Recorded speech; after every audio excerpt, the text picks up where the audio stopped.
আসসালামু আলাইকুম।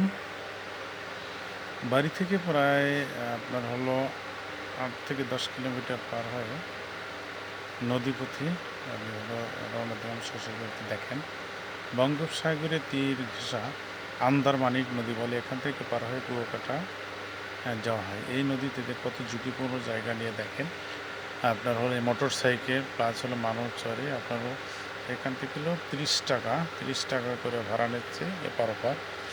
এই যে আপনার ওই যে মুখ দেখা যাচ্ছে, ওটা হচ্ছে বঙ্গোপসাগর। হ্যাঁ, এখান থেকে বঙ্গোপসাগর প্রায় 1/2 কিলোমিটার কাছে নদী বেগে। এটা হলো মোহনা। আন্দারমানি নদীর মোহনা। এখান থেকে পার হয়ে ওপারে যেতে হয়। এখানে এই দেখেন, এই নদীর মোহনায় এই জেলেরা ইলিশ মাছ ধরতেছে।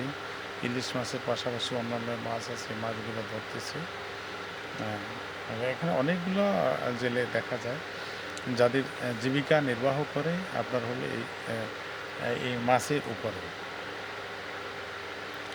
হ্যাঁ, আমি প্রায় কাছাকাছি এসে পড়েছি। দেখেন, আমাদের ওপার থেকে এপারে আপনার হলো মোটর সাইকেল প্রতিদিন এরকম শত শত মানুষ এই আপনার হলো নদীপথে এপার থেকে ওপারে পার হয়। কুয়াকাটা মানুষ একটু ঘুরতে আসে, আনন্দ ভ্রমণের জন্য, আত্মীয় স্বজনের বাড়িতে, ব্যবসা বাণিজ্যের খাতিরে আপনার হলো এই আন্দারমানি নদী পার হয়ে এপার থেকে ওপারে আসে। আমরাও তার ব্যতিক্রম না। ওই যে জায়গাটা দেখেন, এটা ছিদরের সময় এই অর্ধেকগুলো সব ভেঙে গেছে। এখন মোটামুটি নির্মাণ করা হয়েছে।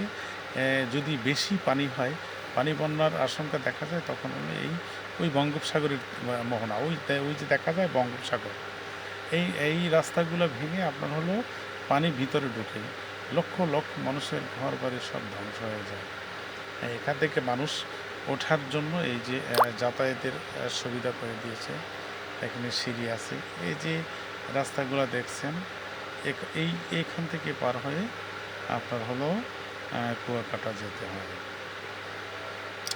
এই যে আমরা এসে পড়েছি, আপনার হলো এই যে সিঁড়ি, কাঠের দ্বারা সিঁড়ি তৈরি করা হয়েছে আপনার মানুষের যাতায়াতের জন্য। অনেক মামলেরাও এখান থেকে যায়, যাদের কাদা পার হয়ে কাদা ভেঙে যেন রাস্তার উপর না উঠতে হবে। কত সুন্দর যাতায়াত ব্যবস্থা। তবে আমি সরকারের প্রতি দৃষ্টি আকর্ষণ করছি, যদি যত দ্রুত সম্ভব এখান থেকে যদি আপনার একটা ব্রিজ নির্মাণ করা হতো, পটুয়াখালী প্লাস কুয়াকাটা এবং তালতলী বরগুনা 2 উপজেলার একটা সংযোগ স্থান হলো এটা। দুই জেলার, পটুয়াখালী জেলা প্লাস হলো বরগুনা জেলা। এখানে আপনার হলো কুয়াকাটা, মহিপুর, এটা প্রচুর জেলে রয়েছে। এখানে অনেক নদী, অনেক বোট রয়েছে।